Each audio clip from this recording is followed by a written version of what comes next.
சனி மற்றும் புதனால் தொட்டதெல்லாம் வெற்றியடையப் போகும் ராசிகள்.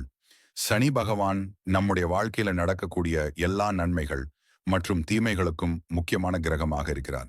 எல்லா கிரகங்களையும் ஒப்பிடும்போது சனி பகவான் தான் முக்கியமாக கிரகமாக இருக்கிறார். இவர் ஒரு ராசியில் 2 மற்றும் அரை ஆண்டுகளுக்கு ஒரு முறைதான் நகரக்கூடியவர். தற்போது சனி பகவான் மீன ராசியில் பயணித்து வருகிறார். இந்த ராசியிலே 2027ஆம் ஆண்டு வரை பயணிப்பார். ஜூன் 9ஆம் புதன் பகவான் சேரவுள்ளார். இதனால் கேந்திர யோகம் உருவாக உள்ளது. இந்த யோகத்தின் தாக்கமானது எல்லா ராசிகளும் பட்டாலும் சில ராசிகளுக்கு மட்டும் பல நன்மைகளை தரப்போகிறது.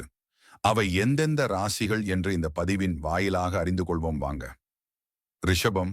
ரிஷப ராசிக்காரர்களுக்கு சனி மற்றும் புதன் சேர்க்கையானது எல்லா விதத்திலும் மகிழ்ச்சியை கொடுக்கக்கூடியதாக இருக்கும். வேலை பார்க்கும் இடம் உங்களுக்கு மகிழ்ச்சியானதாக இருக்கும்.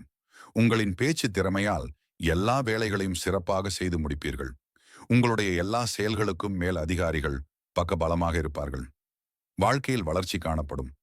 அலுவலகத்தில் வேலை பார்ப்பவர்களுக்கு பதவி உயர்வும் சம்பள உயர்வும் கிடைக்கும்.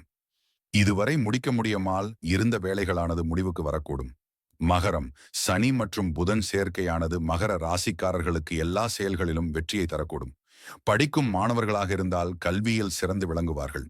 வாழ்க்கையில் துன்பங்கள் நீங்கி மகிழ்ச்சி அதிகரிக்கும். திருமணமாகாமல் இருப்பவர்களுக்கு நல்ல வரன் கிடைக்கும். குடும்பத்தினருடன் நேரத்தை செலவிட்டு மகிழ்ச்சியாக இருப்பீர்கள். ஆன்மீகத்தில் ஆர்வம் அதிகரிக்கும். ஆரோக்கியத்தில் இதுவரை இருந்த பிரச்சனைகளானது தீரும்.